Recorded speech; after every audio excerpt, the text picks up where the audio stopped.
Now we're going to look at value. Now, value is a vital element in art. It makes a beginner piece into an advanced piece.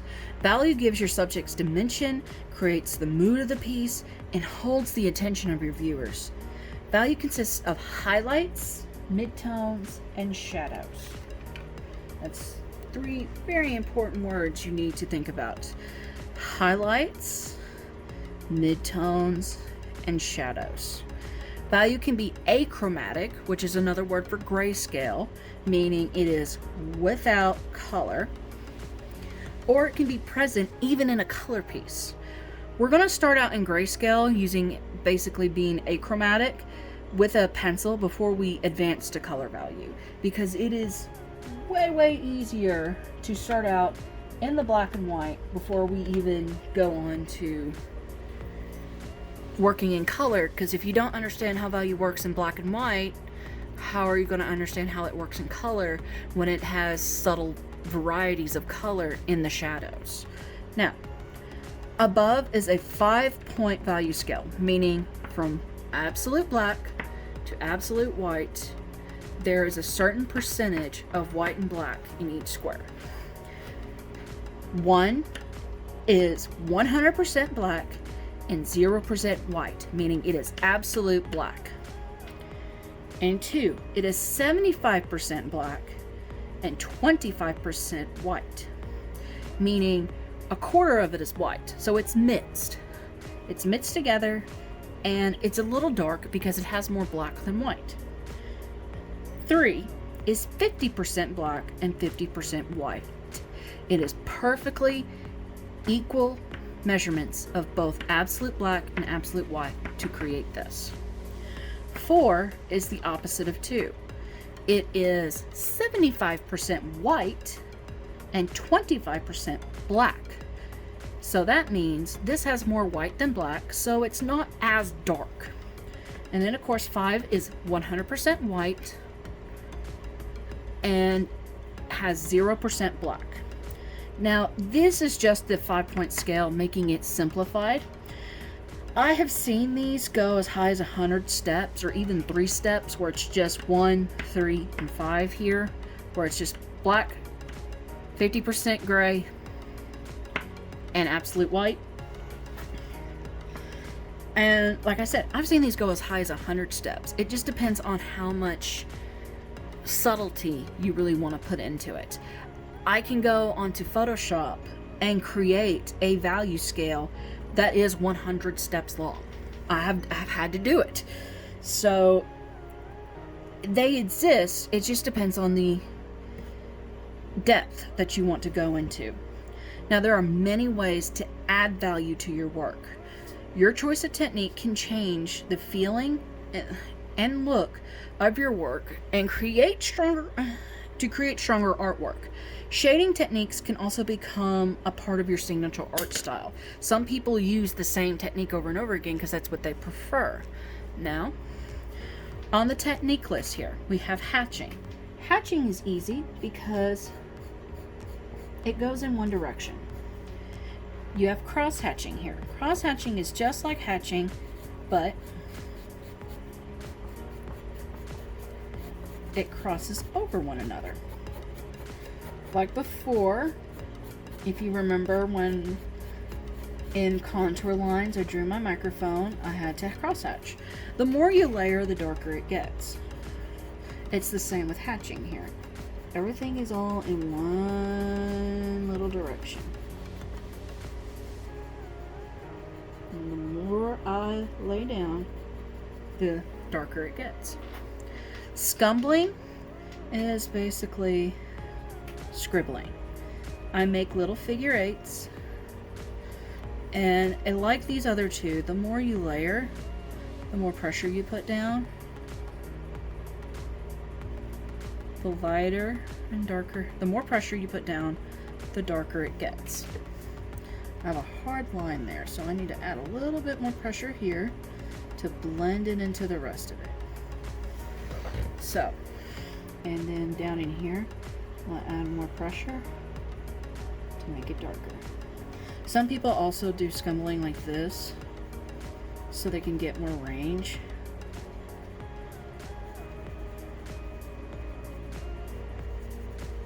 where they draw under palm. And it creates a very beautiful texture.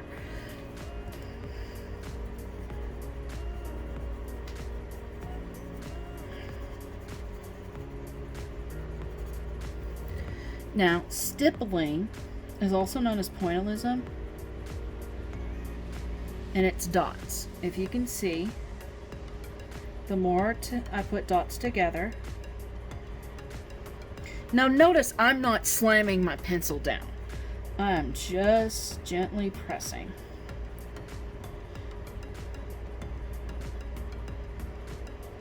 And the more I press in an area, the darker it gets.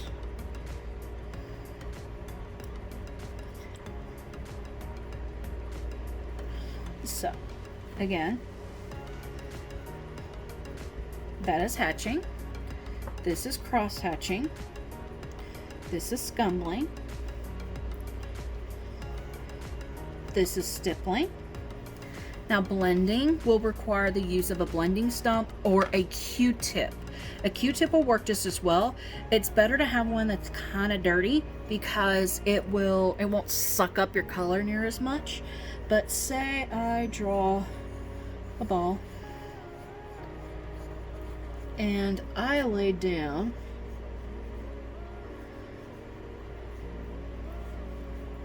a dark shadow. I'm going to take this and I'm going to start in the dark. I'm going to work in circles and then I'm going to start going around the form. Now, being that this is spherical, I'm not going straight across. I am going in circles and I'm going around the form. And I'm leaving a bit of a highlight. I have a harsh line here, probably because I laid down way too much graphite. I can keep blending it out. And it's really dark little ball here.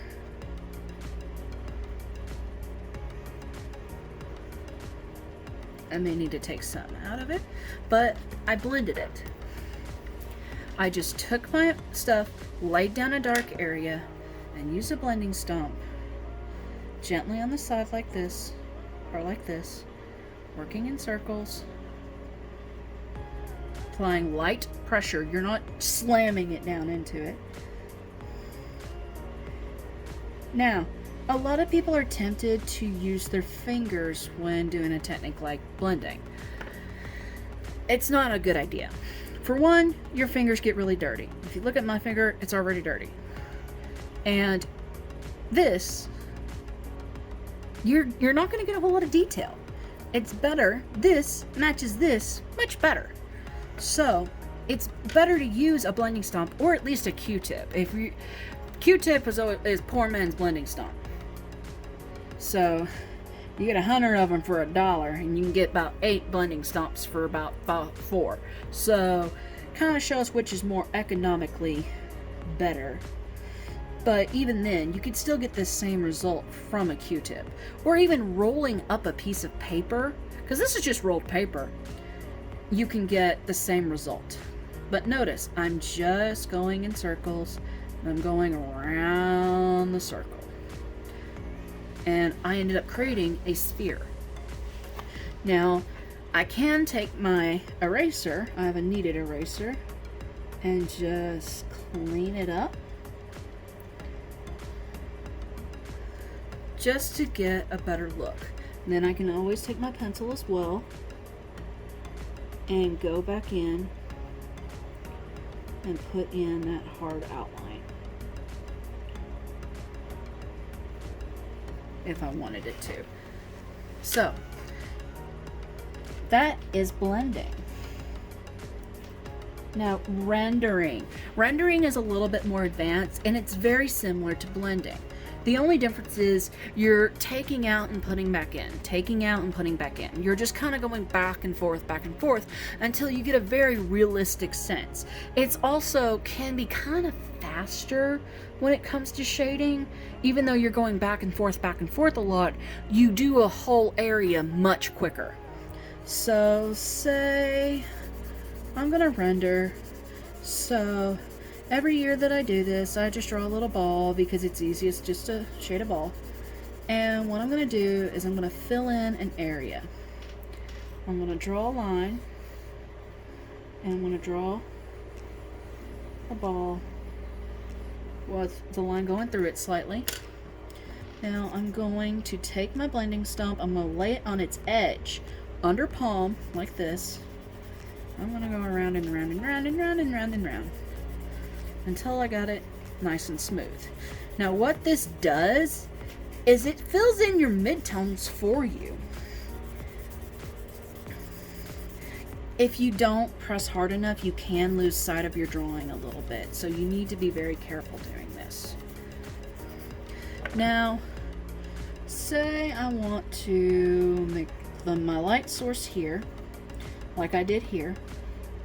So I'm gonna go here, and I'm gonna add in some dark. And I'm following the contour of the form. I'm not going outside of that. See, I'm not going straight across. I'm going curved because it's a curved form. Then I'm going to go back in and I'm going to blend it out. Sometimes I may have to get onto this, like this.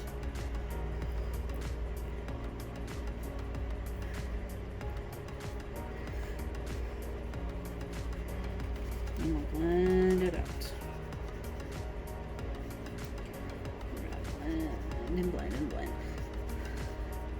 Now, what I can do is this is where the eraser becomes the best friend you ever had whenever you're drawing.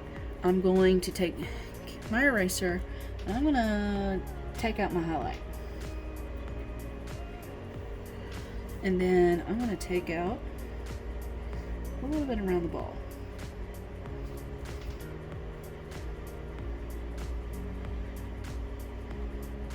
And then maybe a little bit too around the table to define the table a little bit better. I can take, if it looks a little choppy, you can very lightly go back in with this.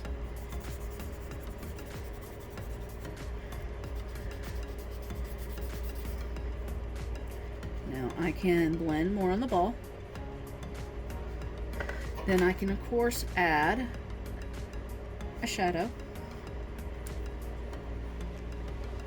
Now I'm going to make it kind of an interesting looking shadow. I'm going to start really dark and then I'm going to blend the shadow and I'm going to blend it out.